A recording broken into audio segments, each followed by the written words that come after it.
Son histoire avec le MMA ne commence qu'à 28 ans. Les galères de la vie, il connaît. Je mangeais pour 2 euros ou 3 euros max. Et pourtant, ça ira très très vite pour lui. J'ai toujours été un surdoué dans les sports.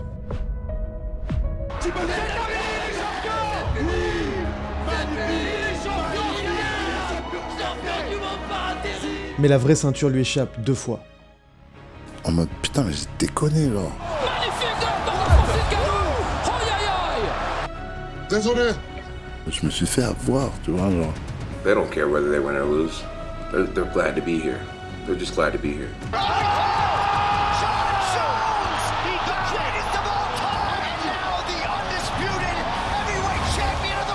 Non, j'aime pas perdre. Donc forcément, moi ça m'a touché. Je me souviens, j'ai chialé même. Pourtant, il domine le reste de la catégorie.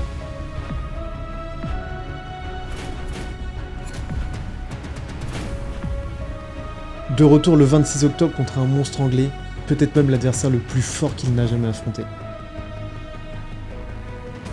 Cyril Gane peut-il enfin devenir le premier champion français?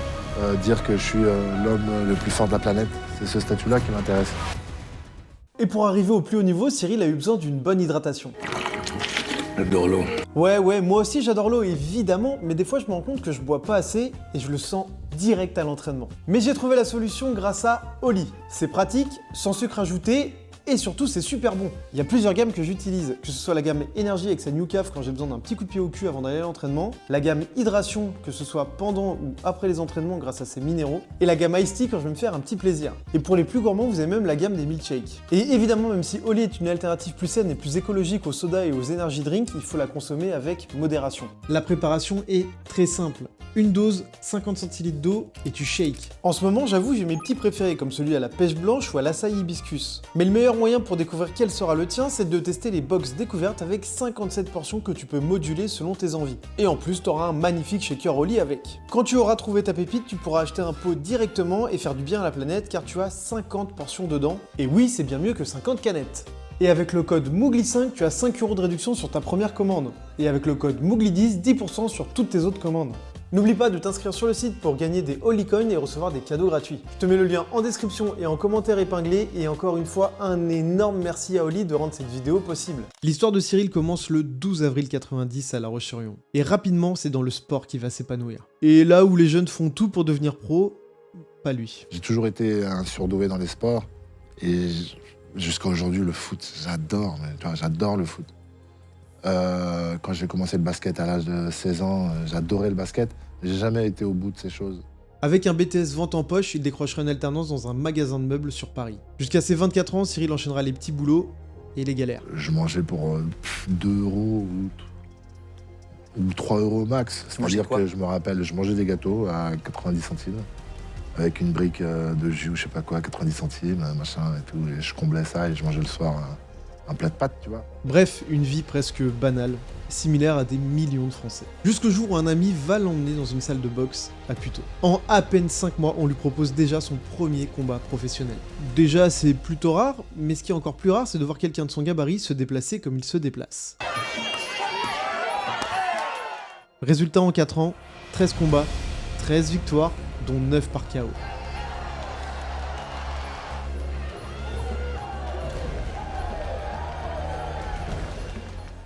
Fort de ces résultats, il commence à avoir une possibilité de carrière tardive grâce à un événement pas commun. Non, justement, j'ai un licenciement économique, donc ça me met à l'aise. Pour 2 ans. J'ai une petite rentrée d'argent, mais ça me suffisait, même une année, moi je savais où est-ce que je voulais aller, et je me suis dit je vais me lancer à 100%. En 2017, il peut donc accélérer et devient champion de France poids lourd. Une grosse année où il fera également la rencontre de son futur coach, Fernand Lopez. Un des pionniers du MMA en France, qui a monté la plus grosse structure à l'époque, le MMA Factory. Fernand décèle tout de suite le potentiel et lui dit que le MMA peut lui offrir un avenir beaucoup plus bankable que le pied-point. Grâce à la popularité de Francis Ngannou, qui vient de combattre pour la ceinture en janvier 2018, le MMA Factory a une notoriété grandissante qui ouvre certaines portes. Et le premier combat de Cyril sera directement pour une ceinture mondiale, dans l'organisation canadienne du TKO en août 2018. Un premier combat éclair contre Bobby Sullivan.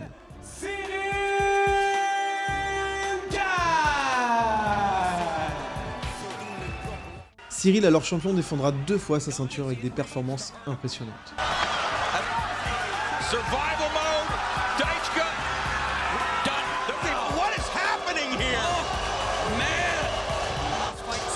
safety. The champion caving. I would say he's terrifying, but he is. L'UFC avait déjà toqué à sa porte après son deuxième fight, et c'est donc tout naturellement qu'il fera ses débuts à l'UFC le 10 août 2019, soit seulement 1 an et 8 jours après ses débuts pro en MMA. Et ouais, c'est vraiment très rapide comme accès à l'UFC, même pour la catégorie poids lourd qui, on le sait, est de toute façon moins fournie en nombre de combattants. Ce qui est normal parce que tu croises moins de man de 120 kg dans la rue que des gars de 80 kg. Et on peut dire que l'UFC va lui réserver un sacré accueil. Il doit faire face à Rafael Pessoa, un combattant invaincu avec un palmarès de 9-0. Et pourtant, c'est bien Cyril qui est largement donné vainqueur par les bookmakers. Et pendant le combat, Cyril ne sera jamais vraiment inquiété. Il prendra son temps jusqu'à aller soumettre Pessoa avant la fin du round. Look at that. Catches the leg. I don't know, I'm looking at those legs. They don't look that skinny to me. Jiu-jitsu guy. Wow. Now the thing is, the problem for Gane is that... Oh, look at that! There's the tap! Welcome to the UFC, Cyril Gane! Une très bonne entrée en matière, qui va lui permettre de recombattre rapidement en octobre 2019 contre Don'Tale Mayes. Un combattant qui vient de sortir victorieux des Dana White Contenders et qui affiche 5 finitions sur 7 victoires.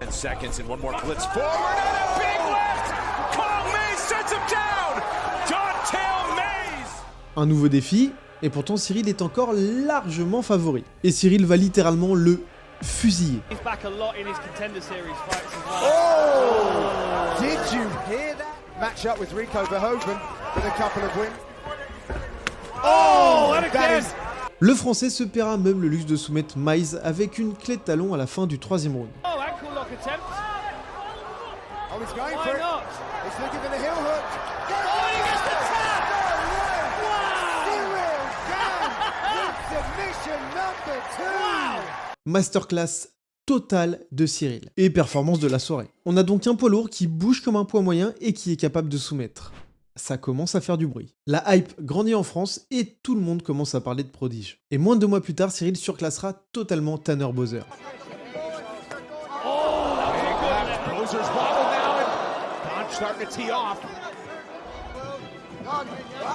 Beautiful, snappy hands.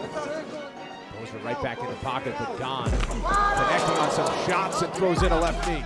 Still undefeated, Cyril Gane. Puis viendra une année un peu compliquée. 4 annulations de combat coup sur coup. Shamil Abdurakhimov part 2 fois, Pavlovich et Ante Delija. Heureusement, l'UFC croit en Cyril et va lui proposer un ancien champion poids lourd. Junior Dos Santos, le Brésilien, qui est sur 3 défaites d'affilée. Cyril a donc clairement la mission d'envoyer le Brésilien à la retraite. C'est le premier gros test du Français qui vient tout juste de rentrer dans le top 15. Une sorte de validation pour grimper plus haut dans le ranking. Cyril va littéralement noyer Dos Santos et le mettra KO avec un coup qui fera un peu débat, mais qui est bien légal.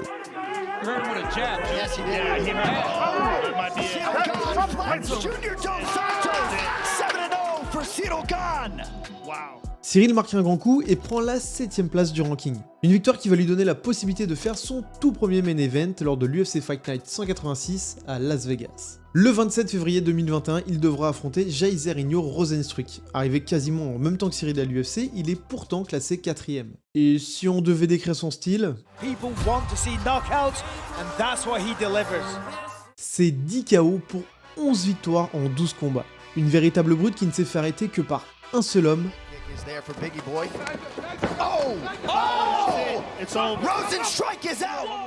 Et à chaque fois que je revois ce KO, je me dis mais c'est quoi ces moulinettes de l'enfer? Il voulait juste le dégoupiller. Bref, le mec a un distributeur de somnifères dans chaque main et pour le moment il s'est fait stopper que par un mec qui frappe plus fort que lui. Et en vrai, la puissance brute, c'est pas vraiment le point fort de Cyril. En effet, il compte plus sur ses déplacements et sa capacité à gérer le combat techniquement. Sauf que qui dit main event dit 5 rounds, et ne pas te faire connecter une seule fois en 25 minutes, ça c'est vraiment un gros test. Et Cyril fera du Cyril. Toucher sans se faire toucher, se déplacer à chaque tentative de Jairzinho.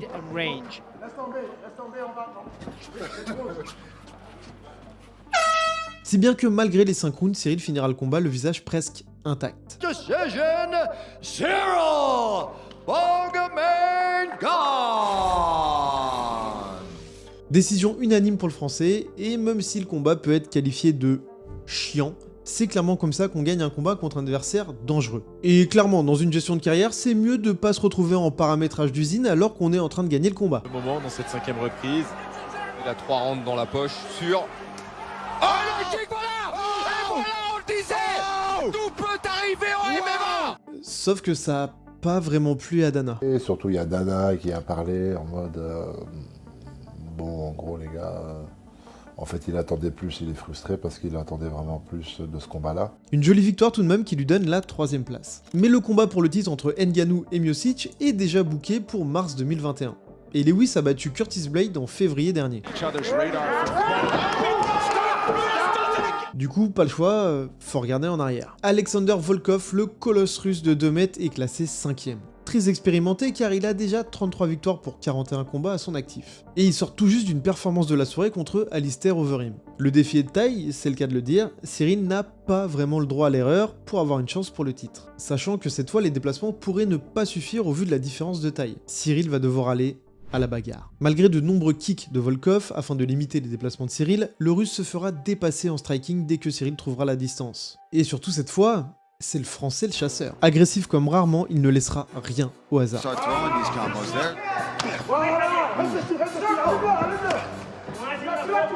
And you see, oh wow, threat may have waned a little bit for him. Oh, that uppercut. Une belle victoire par décision unanime.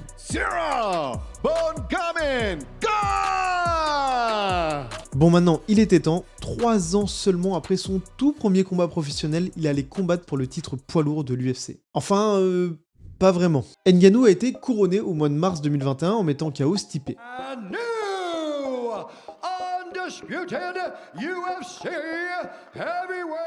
Et ça arrange vraiment pas l'UFC. Ça fait quelques mois qu'en interne ça va pas du tout entre Francis et l'UFC, notamment sur des désaccords contractuels. Francis refuse de renouveler son contrat et ça met l'organisation dans une impasse. Dana est donc prêt à se séparer de Francis, mais il reste 2 combats sur son contrat. Ils veulent donc booker Francis contre Derrick Lewis dès le mois d'août 2021 pour l'UFC 265, afin d'accélérer les derniers combats et de ne pas bloquer la catégorie. Sauf que défendre une ceinture seulement 4 mois après l'avoir obtenue, faut vraiment pas avoir de blessure ou de galère si tu veux être prêt. Francis demande à l'UFC de défendre en septembre et Dana White refuse. Il met en place un titre intérim entre Cyril et Derrick Lewis. Bon, ça arrange bien les affaires de Cyril car il rentre officiellement dans les discussions pour la ceinture. Mais entre nous, je trouve ça abusé de mettre en place un titre intérim pour 1 mois de décalage de disponibilité de la part d'un champion. Bref, un nouveau main event aux États-Unis pour notre français. Derrick Lewis, c'est un peu le même profil que Rozenstruik. Une véritable machine à KO.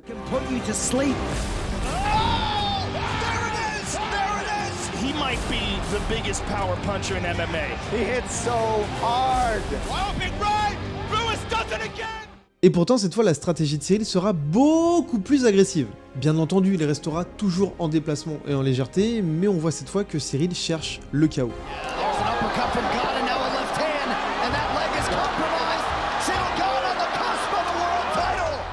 Et surtout, à faire mal.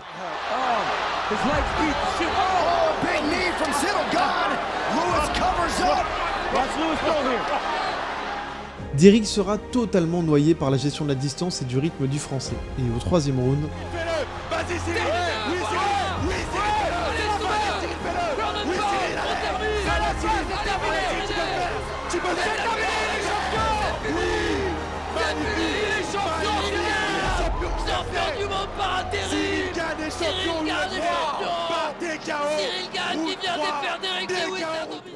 Ah, ça va faire plaisir à Dana. Encore une fois, une masterclass. La France a enfin son champion du monde. Par intérim, oui, mais c'était tellement inespéré il y a encore quelques années que Cyril deviendra rapidement une des plus grandes stars du sport français, tout sport confondu. Et en un claquement de doigts, il sera sur tous les plateaux télé. Salut les gars, c'est Cyril Gane, a.k.a. Bon Gamin, sur GQ pour le breakdance.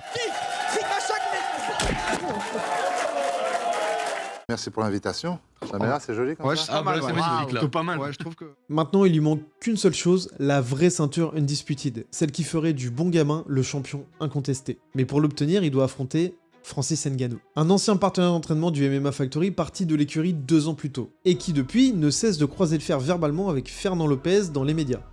Francis Ngannou n'est pas un bon gars, oui je le pense. Difficile de trouver une meilleure intrigue pour l'UFC. D'un côté, on a le combattant qui a quitté la plus grande salle française pour devenir champion du monde, de l'autre, son ancien coach qui envoie son nouveau protégé pour récupérer la ceinture. Une storyline taillée sur mesure, simple mais terriblement efficace. Et qui va faire vendre des pay-per-view. On en a parlé rapidement, mais entre Francis et l'UFC, ça ne va plus du tout. Francis isn't a good guy. He plays the good guy. I don't understand the language, and so he seems like he's a nice guy. He's not, and he's just not a guy that I wanted to be in business with. Francis se lance dans une bataille contractuelle où il va demander de grands changements. Un contrat limité à 3 combats au maximum, permettant les renégociations plus rapidement. Une assurance santé pour l'ensemble du roster UFC, ainsi que la liberté de choisir ses sponsors au-delà de Venom et Monster qui sont imposés. Et surtout la possibilité de boxer Tyson Fury. Le cash monumental qu'a engendré Mayweather contre McGregor a donné des idées à tous les combattants de l'UFC qui rêvent de millions. Mais il n'y a que Conor qui a réussi à devenir plus gros que l'organisation elle-même. Les contrats sont indéfectibles et Dana White ne cède pas. Forcément, tout le monde est du côté de Francis car en parallèle, une énorme class action d'anciens combattants se monte pour attaquer l'UFC. On en parlera peut-être un jour si jamais ça vous intéresse les amis, évidemment dites-le en commentaire, mais au passage abonnez-vous, ça fait plaisir. Bref, l'UFC veut absolument que Francis soit déchu, et vite. Pour les fans, c'est simple, c'est le plus grand combat jamais organisé pour un Français. Un affrontement qui oppose deux trajectoires radicalement différentes, mais liées par la France et le MMA Factory. C'est compliqué de se dire que face à soi, on a un combattant, Cyril Gane, très fort, et aussi un entraîneur qui vous connaît des pieds à la tête. Non, ce ne serait pas du tout compliqué déjà parce qu'il ne me connaît pas du pied à la tête. La preuve, on s'est séparés, je n'étais pas champion du monde. J'ai perdu le championnat du monde et je suis revenu ici. Aujourd'hui, je suis champion du monde. Donc, il y a une grosse différence entre le Francis de ce jour et le Francis d'aujourd'hui. Le jour du combat, les 2 premiers rounds se passeront à merveille pour Cyril. Il déroulera comme à son habitude son game plan, tout en déplacement, en touchant sans se faire toucher. Part of his game anyways. Spinning kick to the body lands for Gane.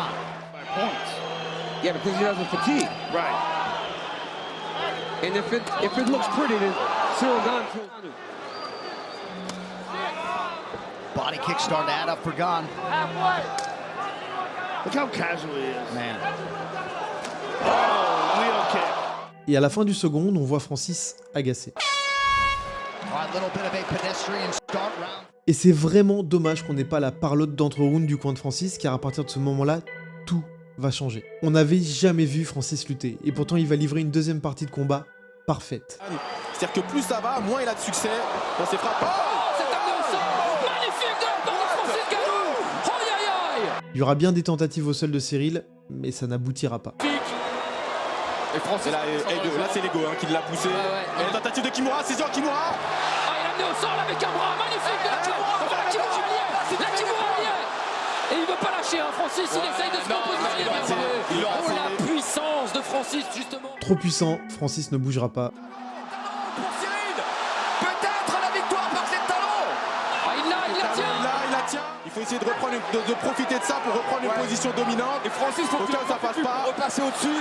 Ah, il a plus d'énergie, Cyril. Ah, il a plus d'énergie, Cyril. La ceinture restera camerounaise et c'est la première déception pour Cyril. Une première défaite en 7 ans d'arts martiaux. C'est dur à accepter car en gagnant ce 5e round qui était totalement accessible, la ceinture aurait été pour lui. Un mélange de frustration, genre, mais en mode putain, mais j'ai déconné, genre. C'était pour moi, tu vois, genre. Ouais. Tu vois, genre, je me suis fait avoir, tu vois, genre. Et pour le coup, cette défaite sera pas vraiment mal accueillie. Déjà parce que Francis est très aimé en France, et on sait tous qu'il est sur le départ de l'organisation, et que donc il y aura une nouvelle chance qui viendra très prochainement. Et oui, parce que le 3 septembre 2022, c'est un jour historique pour le MMA français. There is France, and tonight, in a historic event, the UFC arrives in the City of Light, full steam ahead for the first time ever. Le premier événement UFC en France. Cyril Gane est bien évidemment le main event de la soirée contre le numéro 3 de la catégorie, Tai Bam Bam Tuivasa, qui est sur une grosse série de 5 KO. Hands in the class with the longest active finish streak in the UFC. Un profil dangereux mais où la mobilité de Cyril est encore une fois un gros atout. Et durant le premier round, l'observation est de mise et respecte le game plan. Mais au deuxième round, l'Australien va mettre une énorme clim dans l'Accor Arena. Ça claque.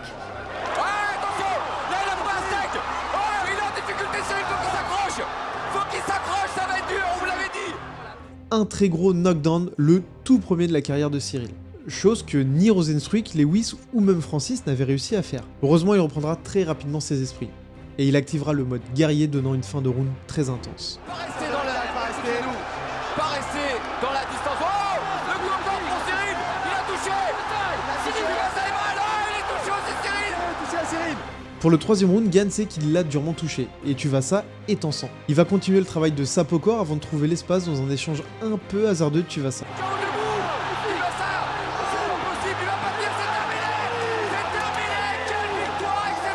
KO au troisième round et la foule explose littéralement. Combat de la soirée, bonus de 50 000 $, vous connaissez la suite. Bref, le bon gamin a montré qu'il était toujours légitime, et il y a un combattant légendaire qui prépare une montée en poids lourd depuis 3 ans. Et pour ceux qui savent pas qui il est, c'est juste le mec le plus cité pour être le GOAT du MMA avec Khabib et JSP. Jones, c'est le génie absolu du sport. Plus jeune champion de l'UFC, capable de mettre KO ou de soumettre n'importe qui, en plus d'avoir une lutte de très haut niveau. John est littéralement invaincu en carrière car sa seule défaite est une disqualification pour des coups de coude interdits. Depuis mars 2011, la totalité de ses combats étaient des combats pour le titre. 14 combats en main event. Et sans tous ses déboires avec la justice ou l'USADA, il comptabilise le plus grand record de défense consécutive de ceinture. Car oui, le mode de vie de John est à l'exact opposé de ce qu'on attend d'un champion de son calibre. Drogue, alcool, dopage, violence conjugale, rien ne lui échappe. Il a autant fait la une des faits divers que la une des journaux sportifs, il est fréquemment arrêté par la police et topé par l'USADA. C'est un peu ce méchant de film qui est juste trop fort pour être battu. Et les fans sont vraiment partagés entre l'adoration et la haine. Bon bah ça va nous faire encore un sacré storytelling, non ? D'un côté le bon gamin souriant et de l'autre le GOAT de la discipline complètement incontrôlable. Toutefois, ces deux derniers adversaires, Santos et Reyes, ont démontré une superbe adversité. Et ils ont réussi à prouver que John était, à défaut d'être battable, au moins humain. Et en vrai, à part Gustafsson en 2013, personne l'avait vraiment fait. Pour Cyril, c'est le retour d'un engouement de fou, la deuxième chance d'obtenir une ceinture tant convoitée. Et s'il parvient à le faire face à John Jones, il rentrera au Panthéon comme le seul combattant à l'avoir battu. Véritablement battu. Sauf qu'avec la série de vidéos qui suit les combattants pendant la semaine d'avant-combat, on verra Cyril jouer à la PlayStation et se détendre en rigolant souvent. Et en voyant ça, John Jones va littéralement allumer le clan Gane. I'm sitting here focusing on combat. He's out there playing video games. The job is to have no mercy at the end of the day. Whether he is ready for this opportunity or not, they don't care whether they win or lose. They're glad to be here. They're just glad to be here. Alors c'est quelque chose dont les gens se serviront par la suite, et on va en reparler un petit peu plus tard, mais j'ai envie de vous donner mon avis là-dessus. Je pense qu'il y a tout un narratif autour des combattants et de ce qu'il faut pour être un tueur dans la cage, mais c'est de la poudre aux yeux. Quand tu t'entraînes 2 fois par jour, tu te dois de te reposer, de te détendre. De toute façon, t'as rien à faire, tu peux pas manger ce que tu veux, faire la fête ou autre chose. Et quand j'ai vu la quantité de personnes sur les réseaux qui critiquaient Cyril juste après avoir vu ces images, en disant qu'il était pas assez impliqué ou pas assez sérieux, je me suis demandé, mais ils se sont renseignés sur John Jones ou pas ces mecs ? Le mec se fait péter à 3 grammes après avoir eu un accident de voiture avec une femme enceinte, il se fait péter positif à la cocaïne et à la weed, il est en boîte de nuit tout le temps, et il a dit dans une interview qu'il se prenait toujours une mine avant ses combats pour se donner une excuse si jamais il perdait. Mais j'imagine que pour certains, c'est moins grave que jouer à FIFA et faire des cœurs en conférence de presse. Ce qui est malheureux dans tout ça, c'est que le scénario du combat va être cauchemardesque. Dès la première minute, Cyril sera emmené au sol alors qu'il savait qu'il ne fallait pas qu'il envoie son bras arrière. John's got the clinch, and he's got him down immediately. That is absolutely huge. Et une fois acculé contre la cage, ça ira très vite. Yes, that's important. Jones is just making him carry him. And he's putting pressure. John Jones, the greatest of all time, and now the undisputed heavyweight champion of the world.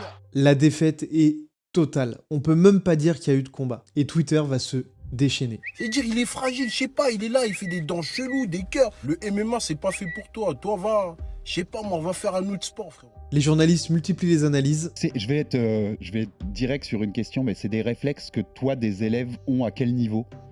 Tu vois, les réflexes qu'il a pas eu là, c'est des réflexes de ceinture bleue, une butterfly, une bonne bleue. Et logiquement, Cyril, qui s'exposait beaucoup médiatiquement, décide de se retirer petit à petit. C'est pas plaisir, tu te dis merde, j'ai fait du mal à quelqu'un, tu vois ce que je veux dire ? En vrai de vrai, j'ai fait du mal à personne, tu vois ce que je veux dire ? J'essaie de gagner ma croûte, de faire les choses bien, tu vois, je veux une pétasse, c'est quand même assez honorable. Et on me tombe dessus comme ça. Vraiment, t'as l'impression quand les gens s'acharnent sur toi comme ça, que t'as fait quelque chose de mal, tu vois ce que je veux dire? Une énorme tempête à traverser, mais 6 mois plus tard, il doit tenir la tête d'affiche de l'UFC Paris 2. Il doit faire face à Sergei Spivak, un combattant moldave avec une lutte solide, et qui sait aussi aller chercher le KO et la soumission.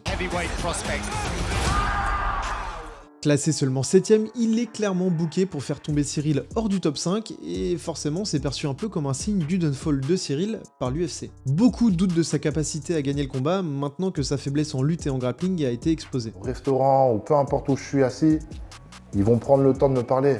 Vas-y, va au Daghestan, fais ci, fais ça, tu devrais faire ci. Et comment dire, Cyril va faire du Cyril et il va le surdominer. Sur un coup. Allez, single leg. Ouais. Bonne défense.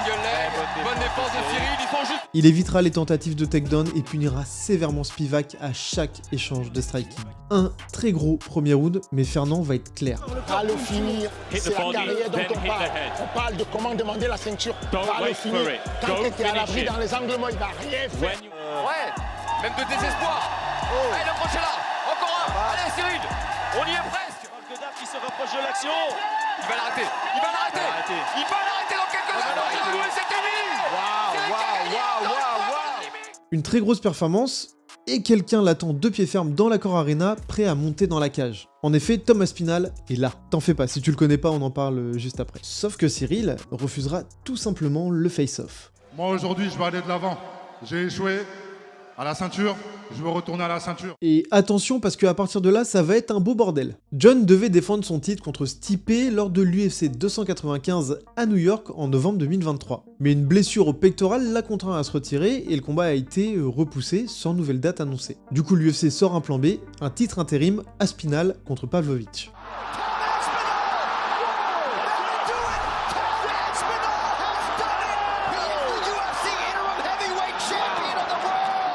Sauf que malgré ce nouveau champion intérim, John Jones il refuse catégoriquement de défendre sa ceinture contre Aspinall. Il n'a qu'un seul objectif, affronter Stipe Miocic, uniquement lui, à l'UFC 309. But if I'm being completely honest, I feel like Tom's been such an asshole that I don't want to do business with him.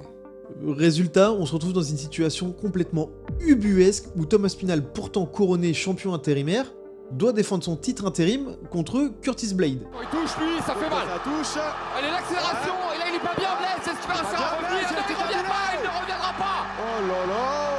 Tout ça à l'UFC 305 avant que Jones fasse son combat à l'UFC 309 pour la vraie ceinture. Je crois que c'est jamais arrivé. Et vous me direz, Cyril dans tout ça. Apparemment, il aurait refusé les sollicitations d'Aspinall.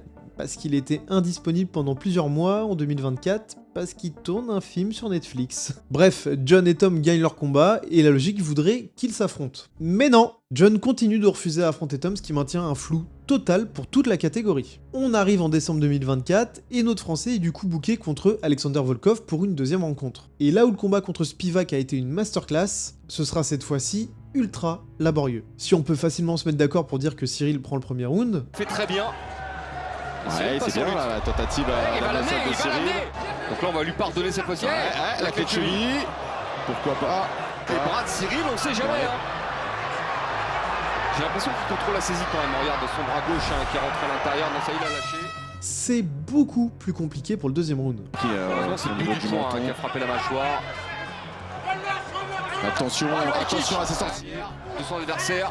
Il faut que Cyril reprenne les choses en main. Là, il est en train de se laisser déborder. Il est en train de se laisser déborder par Volkov. Il faut qu'il reprenne les choses en main de Cyril. Il essaie de travailler sur la guillotine. La tête est prise, mais il va amener au sol quand même. Et il va passer la garde dans la foulée. Cyril, c'est très bien. Ça y est, contrôle latéral. Ça c'est bien. Ça c'est bien. Et là, c'est le moment de rattraper le retard. Et le troisième, j'en parle même pas, il sera totalement inactif, il est clairement pour Volkov. Le bon gamin l'emporte par décision partagée, et même si ça arrange bien nos affaires, c'est une décision qui est très critiquée. Que ce soit en France... Je l'ai regardé le dimanche matin, puis hier soir, donc j'ai vu 2 fois le combat, j'ai toujours le même scoring, j'ai 2-1 pour Volkov. Ou même par Dana. I thought Volkov won the fight. Mais alors, qu'est-ce qui s'est passé? Comment tu te sens? How do you feel? Ok. On apprendra plus tard que Cyril s'est fracturé le métatarse sur son tout premier coup de pied. Enfin, plus précisément, 2 métatarses. Le premier type que je mets, je sais pas, ça doit être à la première minute, je sais pas. Orteil luxé. C'est-à-dire derrière, je suis comme ça derrière. Dans ma tête, je suis comme ça. Et Tu sais, quand t'as une blessure comme ça, tu peux plus bouger ton yep. Je peux plus avoir d'impulsion pour mettre mes jabs, je peux plus avoir mes trucs. Ça me met inconfortable pour installer mon game, tu vois. C'est juste que moi, personnellement, tu t'entraînes des mois, tu fais des trucs à l'entraînement. Ça fait plus de 6 mois que je suis sur cette préparation de combat-là, tu vois. Et en fait, tu lances ça, premier round, t'es là et dans ta tête, il y a tout qui change, tu vois. Ça m'a dégoûté. Ça me saoule de parler. Et je peux vous le dire, ça m'est arrivé au mois de mai sur un kick et je peux vous garantir que ça nique sa race. Et oui, même si déjà faire un combat sur un pied, c'est déjà une performance en soi, c'est certain que pour le grand public, ça n'a rien de rassurant. Surtout quand on voit le défi qui attend notre bon gamin. L'anglais Tom Aspinall, c'est 18 combats pour 15 victoires. He just seems like he's born and bred to be in there. So slick. People say that he moves like a middleweight and he's got tremendous jiu-jitsu and he's got knockout power in both of his hands. A lot of people think we might be looking at a future UFC heavyweight champion. Et encore, sur ces 3 défaites, il y a une disqualification pour des coups de coude interdits et un arrêt pour blessure au genou. Il y a donc réellement qu'une seule vraie défaite et à date de 2015.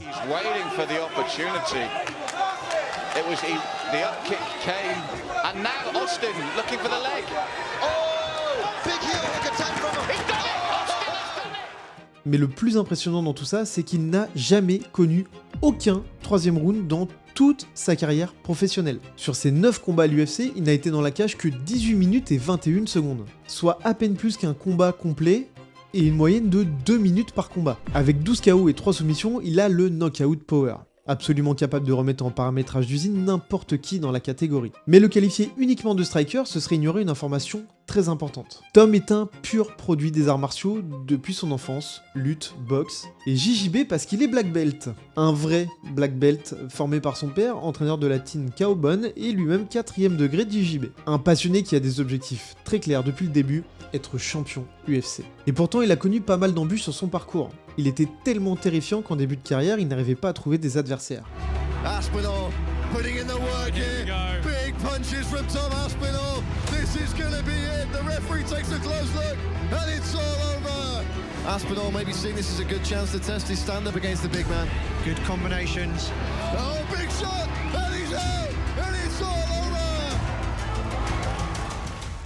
Il aura fallu une pause de 2 ans et demi et que le Cage Warrior mette la lumière sur Tom pour qu'il soit repéré par l'UFC. Bref, on a donc un mec qui met des KO comme Ngannou et qui peut te martyriser au sol comme Almeida. Honnêtement, il a jamais vraiment été mis en difficulté à l'UFC et pourtant il a affronté le gratin de la catégorie, Blades, Pavlovich, Volkov ou encore Arlovski. Et la grosse différence avec Cyril, c'est que Tom a ce rêve d'être champion UFC depuis qu'il est gamin. On est donc à la croisée de destins totalement opposés. Le bosseur acharné, combattant complet qui pratique depuis qu'il a 6 ans. Et le génie du striking qui a découvert le MMA à presque 30 ans. Franchement, quand on regarde sur le papier, ça fait vraiment peur pour Cyril. Et pourtant, encore une fois, si quelqu'un semble capable de battre Aspinall, c'est bien lui. Tout l'enjeu du combat sera évidemment d'imposer son jeu. Cyril devra réussir à toucher sans se faire attraper ou connecter. On a souvent vu Aspinall être super agressif sur son striking, tout en gardant les mains basses afin d'être plus rapide. Il a de bons mouvements de tête, mais une interrogation subsiste. Qu'est-ce qui se passerait s'il se faisait toucher assez fort? Le problème, c'est qu'on n'a pas vraiment la réponse. Le seul combat où Tom a été touché, et encore c'est un bien grand mot, c'est contre Andrei Arlovski. Final 20 seconds of the first round. Oh! Right from Arlovski. Andrei Arlovski. Oh! Corner of Arlovski was encouraged that. However, this is uncharted territory for Tom because, as we know. Et dès qu'il a décidé d'aller au sol, bah c'était fini en moins de 15 secondes. Oh, hold on a minute. I'm used to people falling over when I hit them. What is happening? And there it is. Look at that. It's over. Bledsoe goes right under the chin. A tap quickly for Arlovski. Idem pour Volkov qui a de très bons kicks. Tom l'a amené au sol et on peut dire qu'il a un ground and pound terrifiant. Volkov looking for a lockdown on the right leg of Aspinall, but he's not really stretching him out at the moment. On a bit. There's another elbow. Aspinall giving him a shilling at the moment. And now this is trouble. Straight arm lock attempt here from Aspinall. He's done it! Alors, quelle solution pour Cyril? Sachant que les deux ont une vitesse d'exécution et de déplacement qui est totalement inédite pour les poids lourds, la question de qui bouge le mieux peut se poser, mais honnêtement je donne le point à Ciryl. Il me paraît vraiment meilleur en gestion de la distance et sur ses déplacements latéraux notamment. Surtout l'anglais n'a jamais affronté un striker du niveau de Ciryl, et si les gros cogneurs laissent des ouvertures, ce sera moins le cas ici. Le gros risque c'est que si Tom voit que debout ça s'annonce compliqué, il essaiera tout de suite d'amener le combat au sol, et on sait c'est pas le point fort de Ciryl. Même si il bosse énormément là-dessus. On a d'ailleurs vu pas mal de vidéos avec un autre prospect du Factory, le monstre Dave Faustin qui est ceinture noire de JJB.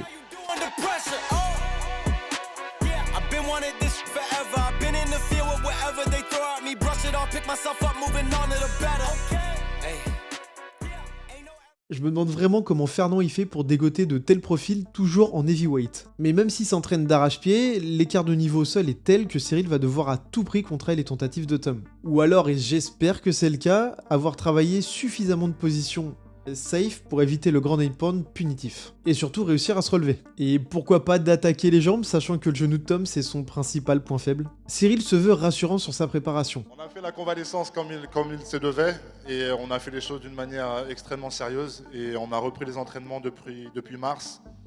Et vous aurez remarqué que depuis mars, vous ne m'avez pas vu ni à la Champions League, ni je ne sais où à la Formule 1, ni où je ne sais où. On est resté très concentré sur les entraînements. Je pense que vous l'avez ressenti et vous avez vu juste. Et je pense qu'on sait vraiment... Ce camp-là, pour moi, sera les meilleurs de toute ma carrière, sans aucune hésitation. On a vraiment tout fait pour monter les curseurs au maximum. Et j'espère que ça va payer. Mais est-ce que ce sera suffisant? Personnellement, j'ai envie d'y croire. Et même si je sais pertinemment que mon avis est biaisé car je veux que Ciryl gagne, j'ai bien conscience de deux choses. Tom a le potentiel de devenir le meilleur poids lourd de l'histoire, et ce serait fou de le sous-estimer. Mais s'il y a bien un combattant actuellement qui peut le battre, bah c'est bien Ciryl. Le plus malheureux là-dedans, c'est que s'il perd à nouveau, une nouvelle vague de haine va se répandre. Et c'est complètement con. Combien de personnes se sont fait battre par Ngannou, Jones ou Aspinall? Quand j'entends dire qu'il est nul ou surcoté, ça me met hors de moi. Évidemment, être le champion undisputed, c'est le top, c'est le rêve de tout le monde. Mais rester déjà dans le top 5 d'une catégorie à l'UFC pendant plusieurs années, c'est un exploit. Même si j'ai bien conscience que la catégorie poids lourd est un peu particulière évidemment, car le niveau global est quand même plus faible que les autres catégories. Mais les gens qui reprochent à Ciryl de ne pas assez s'entraîner, est-ce que eux ils s'entraînent? Le MMA c'est un sport très dur, et n'importe quel pratiquant, même loisir, ne pourra jamais critiquer quelqu'un qui monte dans la cage, quand tu sais tous les sacrifices que ça demande. Bref, s'il vous plaît, faisons barrage au MMX. On dit non. Évidemment les mecs, je vous laisse me dire en commentaire vos pronostics, argumentés de préférence pour ce combat, et si jamais vous êtes arrivé jusqu'ici, mettez UFC 321 en début de commentaire. Merci à tous ceux qui seront arrivés jusque-là. On n'oublie pas d'aller faire un tour sur le site de Oli. On leur dit encore une fois merci. Et moi je vous dis à la prochaine. N'oubliez pas de vous laver. Peace!